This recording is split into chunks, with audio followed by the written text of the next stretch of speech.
Mas afinal de contas, Jesus liberou tudo ou não? Veja na escritura original hebraica e grega o que Deus e Jesus realmente falaram sobre comida. Olá, meu nome é Anneli, sou teóloga com especialização em Novo Testamento.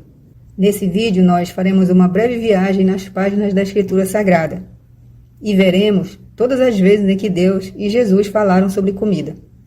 E sem as tais delongas, vamos à fonte? Bem, no início da vida humana, no Jardim do Éden, o Criador disse para o casal, Adão e Eva: de toda árvore do jardim comerás livremente o fruto. O casal era vegetariano. Mas tempos depois, ambos terminaram por desobedecer a Deus, sendo consequentemente expulsos do paraíso. E com o tempo se multiplicaram, fundando vilas e se espalhando pelo mundo, até que encheram cidades. Mas então toda a carne se corrompeu, e encheu-se a terra de violência, e prestaram culto ao mal, enfadando a alma de Deus, que, não suportando mais a maldade deles, exterminou tudo o que havia criado de sobre a face da terra através do dilúvio. Com exceção de Noé, um homem justo e sua família, que depois de 150 dias em águas altas, encalharam no monte Ararat, a montanha mais alta da Turquia. Aqui, Deus falou novamente sobre comida, dessa vez com Noé dizendo o seguinte: tudo quanto se move, que é vivente, será para vosso mantimento. Tudo vos tenho dado, como a erva verde. A carne, porém, com sua vida, isto é, com seu sangue, não comereis. Uma vez fora da arca, retomaram o curso normal da vida. Então novamente se multiplicaram, e mais uma vez se espalharam pelo mundo, enchendo cidades e povoando a terra novamente, até que uma terrível seca obrigou Jacó a migrar para o Egito, sob a tutela de seu filho José, que havia se tornado governador daquela nação. Lá eles permaneceram por 400 anos. No Egito, a descendência do Jacó se multiplicou sobremaneira, sendo escravizada depois da morte do José. Então Deus levantou um libertador, Moisés, falando com ele enquanto pastoreava as ovelhas de seu sogro Jetro. E Moisés libertou o povo da escravidão e os levou através do Mar Vermelho para a terra de Canaã, prometida por Deus à descendência de Abraão. Deus falava face a face com Moisés e lhe pediu um tabernáculo no Monte Sinai, e Moisés o fez. Ali no deserto, o Criador deu suas leis e estatutos para o Moisés, que os escrevia em um livro chamado Torá, que significa livro da lei, também chamado de Pentateuco. Composto pelos 5 primeiros livros da Bíblia, é em um desses livros de nome Levítico que Deus novamente fala sobre comida, dizendo o seguinte: depois falou o Senhor a Moisés: fala aos filhos de Israel, dizendo: nenhuma gordura de boi, nem de carneiro, nem de cabra comereis. Porém, pode-se usar da gordura de corpo morto ou da gordura do dilacerado por feras para toda obra, mas de maneira nenhuma a comereis. E nenhum sangue comereis em qualquer das vossas habitações, quer de aves, quer de gado. Toda pessoa que comer algum sangue, aquela pessoa será extirpada do seu povo. Mas é no capítulo 11 que o Criador especifica a nossa alimentação diária, falando o que podemos ou não comer, como está escrito. E falou o Senhor a Moisés e a Arão: fala aos filhos de Israel, dizendo: estes são os animais que comereis, dentre todos os animais que há sobre a terra.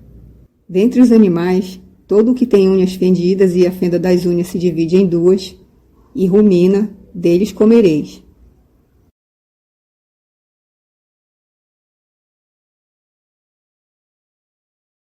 Destes, porém, não comereis, dos que ruminam ou dos que têm as unhas fendidas. O camelo, que remói, mas não tem as unhas fendidas, esse vos será imundo. E o coelho, porque rumina, mas não tem as unhas fendidas, esse vos será imundo. E a lebre, porque rumina, mas não tem as unhas fendidas, essa vos será imunda. Também o porco, porque tem unhas fendidas e a fenda das unhas se divide em 2, mas não rumina, esse vos será imundo. Das suas carnes não comereis, nem tocareis nos seus cadáveres. estes vos serão imundos. Em Levítico 11:9, o Criador cita os animais da água, falando: de todos os animais que há nas águas, comereis os seguintes: todo o que tem barbatanas e escamas, nas águas, nos mares e nos rios, esses comereis. Mas todo o que não tem barbatanas, nem escamas, nos mares e nos rios, todo réptil das águas, e todo ser vivente que há nas águas, serão para vós abominação. Ser-vos-ão, pois, por abominação. Da sua carne não comereis, e abominareis o seu cadáver. Todo o que não tem barbatanas e escamas, nas águas, será para vós abominação. No versículo 13, Deus fala das aves que não servem de alimento, dizendo o seguinte: das aves, estas abominareis, não se comerão. A águia,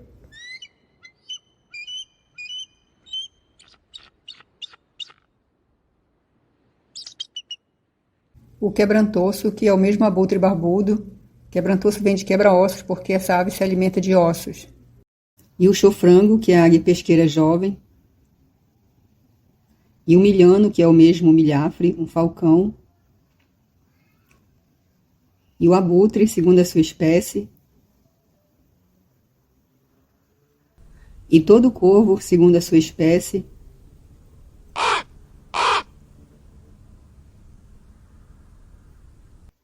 E o avestruz. E o mocho, que é a coruja de pequeno porte. E a gaivota. E o gavião, segundo a sua espécie. E o bufo, que é a coruja de grande porte ou coruja real.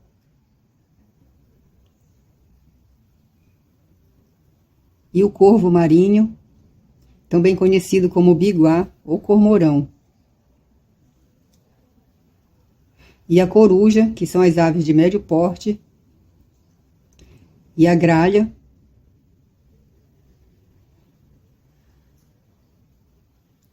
E o cisne. E o pelicano. E a cegônia. E a garça, segundo a sua espécie. E a pulpa.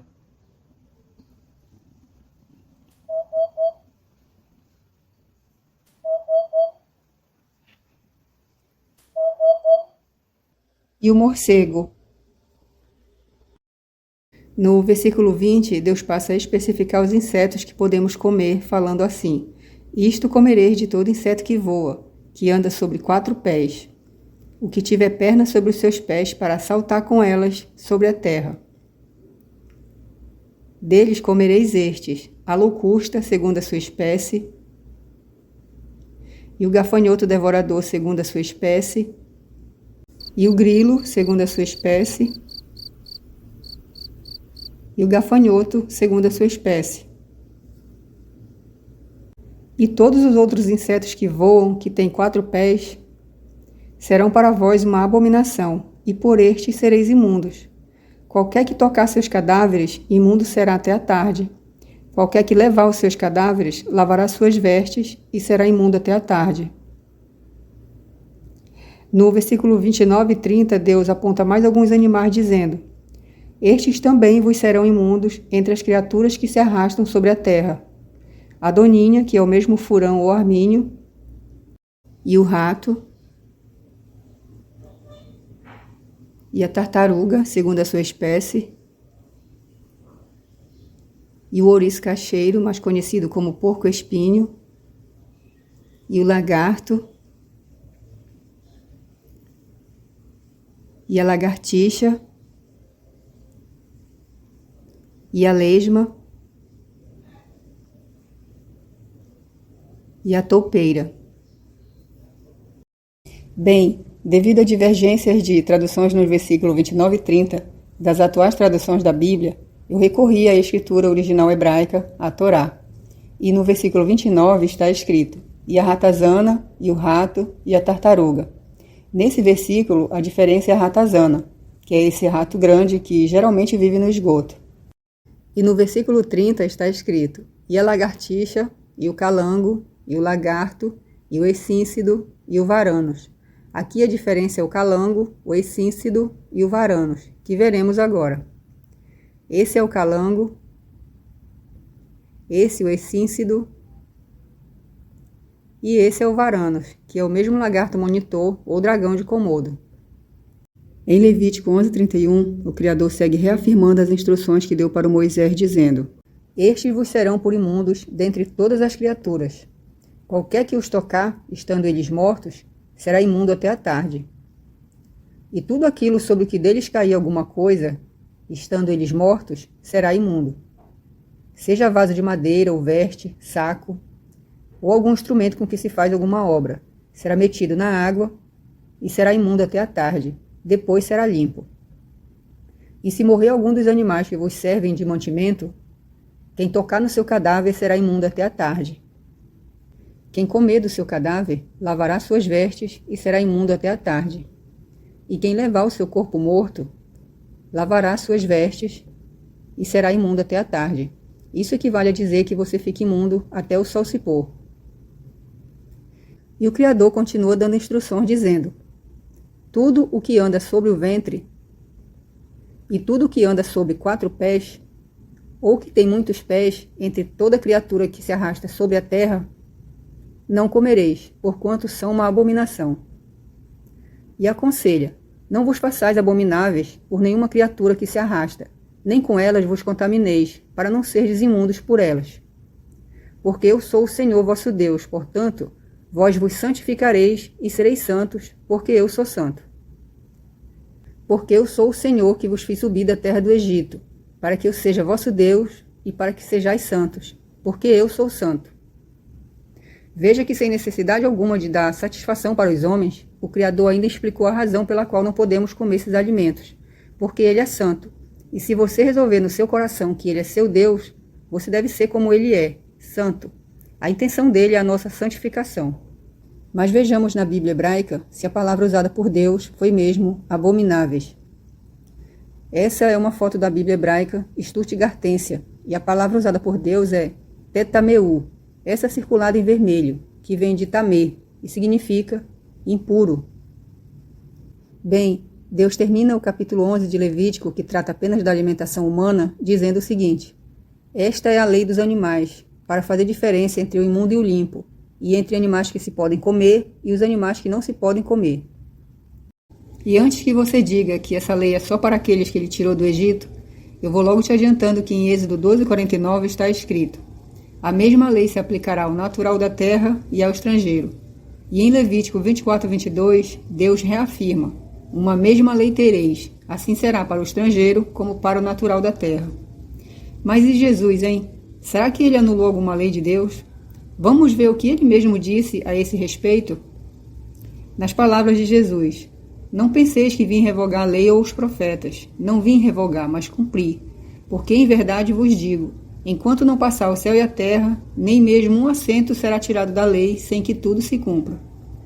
Bem, se tem uma coisa que podemos comprovar todo dia, é que céu e terra ainda não passaram. Então, não foram tirados nem mesmo os assentos da lei. Mas eu posso te fazer uma pergunta? Você acha que Jesus é mentiroso ou que em algum momento ele se deixou levar pela pressão dos fariseus? Ou que ele é o tipo de pessoa que fala uma coisa e faz outra? Claro que todos nós sabemos que Jesus não mente e que jamais se deixou levar pela pressão dos fariseus.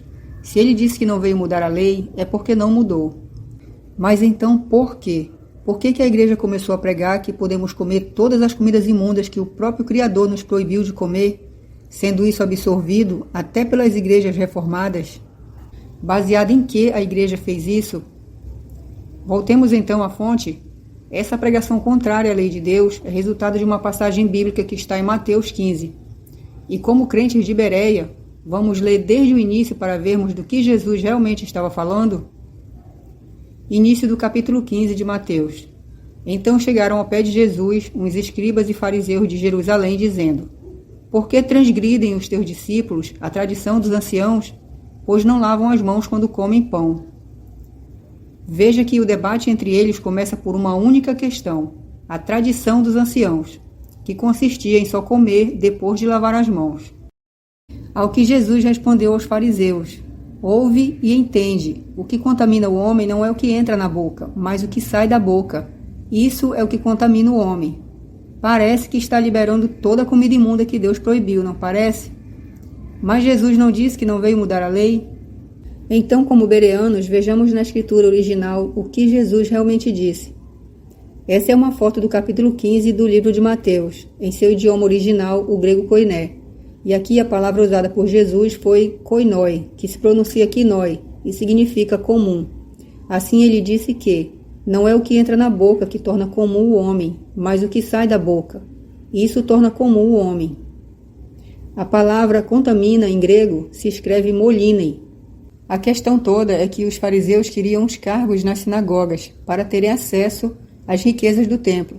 A estratégia deles era inventar mais leis, para parecerem mais zelosos, mais cuidadosos com a lei de Deus, convencendo assim o povo que eram os mais indicados para os cargos. Dessa forma, passaram a ensinar que não só os alimentos proibidos por Deus em Levítico 11 contaminavam o homem, mas comer sem lavar as mãos também contaminava, aumentando dessa forma o peso da lei de Deus. E quando Jesus disse isso para os fariseus, o Pedro tomou a palavra e disse: explica-nos essa parábola. Jesus, porém, respondeu: até vós mesmos ainda estáis sem entender? Ainda não compreendeis que tudo o que entra pela boca desce para o ventre e é lançado fora? Mas o que sai da boca procede do coração, e isso torna o homem comum, pois a boca fala do que está cheio o coração. Perceba que nós estamos em Mateus 15, e 3 capítulos antes, em Mateus 12, Jesus tinha acabado de ensinar a mesma coisa, que o importante é o que temos no coração, e que isso sai por nossa boca. Por isso ele disse para o Pedro: até vós mesmos ainda estáis sem entender, porque com certeza absoluta vivia ensinando isso para eles. E Jesus continuou seu ensino dizendo: pois do coração procedem os maus pensamentos, mortes, adultérios, fornicação, furtos, falsos testemunhos e blasfêmias.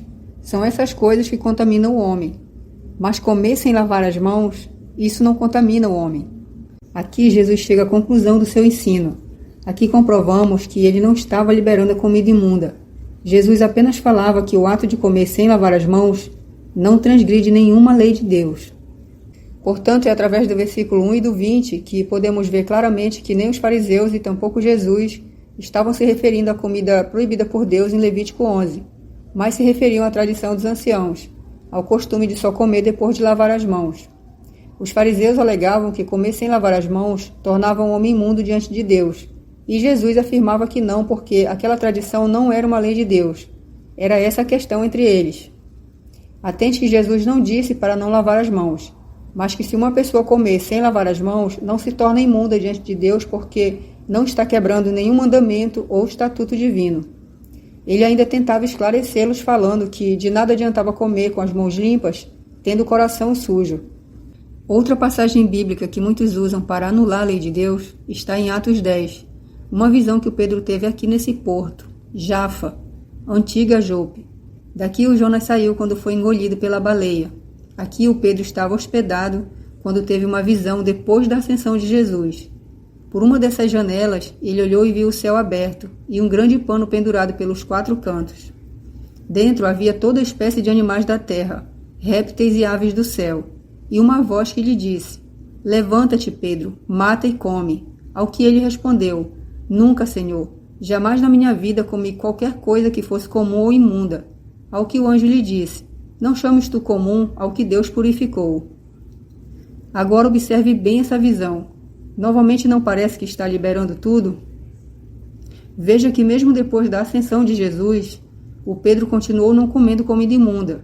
Se Jesus tivesse abolido a lei de Levítico 11 e liberado tudo, tanto Pedro como os outros apóstolos teriam passado a comer tudo, porque se não comessem, estariam demonstrando que não aceitavam a autoridade do Messias. Foi por isso que o Pedro tomou a fala de Jesus como uma parábola, porque sabia que ele não estava se referindo à comida de Levítico 11. No capítulo 11 de Atos, podemos comprovar que a visão do Pedro não estava mudando a lei de Deus, e que tampouco se referia à comida, pois o Pedro, iluminado pelo Santo Espírito, lembrou-se que antes era pescador de peixes, Mas Jesus o havia transformado em pescador de homens, entendendo assim que deveria pregar o evangelho para todas as nações da terra, como está escrito. Na verdade, até aos gentios, Deus concedeu arrependimento para a vida eterna. Pare e pense. Se alguém desse um pão para esse homem e ele comesse sem lavar as mãos, você acha que ele estaria desobedecendo alguma lei de Deus? Claro que não, porque Deus deu a lei para o homem. Não foi para santificá-lo? Então por que ele deixaria de citar algo que nos tornaria tão imundos quanto comer aqueles animais de Levítico 11? Você acha que Deus agiria de má fé? Que o Santíssimo pensaria assim: ah, já sei o que vou fazer para preencher o meu tempo. Vou dar um monte de animais para esse povo não comer e pensar que são santos, mas nem vou avisar que comer sem lavar as mãos torna eles imundos da mesma forma. Assim sempre serão imundos. Você acha que existe alguma possibilidade de Deus agir assim? Claro que não. Portanto, se comer sem lavar as mãos tornasse o homem imundo, o próprio Criador teria acrescentado isso em Levítico 11, falando algo do tipo: e não te tornes imundo perante a minha face, comendo sem lavar as tuas mãos. Assim, quando Jesus disse, é o que sai da boca que contamina o homem, não estava anulando a lei de Deus, mas se referindo ao pecado que as pessoas escondem no coração. E quando ele disse, não é o que entra na boca que contamina o homem, não estava liberando a comida imunda, mas se referindo a alguma sujeira que a pessoa venha ingerir, já que não lavou as mãos. Por isso diz que vai para o ventre e depois sai. Como também a visão do Pedro não estava abolindo a lei de Deus, mas o enviando a todas as nações da terra. Mesmo assim, diante de todas as provas que Jesus não estava abolindo a lei de Levítico 11, muitas pessoas preferem acreditar que o que ele disse serve sim para mudar a lei de Deus. Pense bem, Jesus afirmou que não veio mudar a lei. Aí em seguida ele fala algo que serviria para mudar a lei, é isso?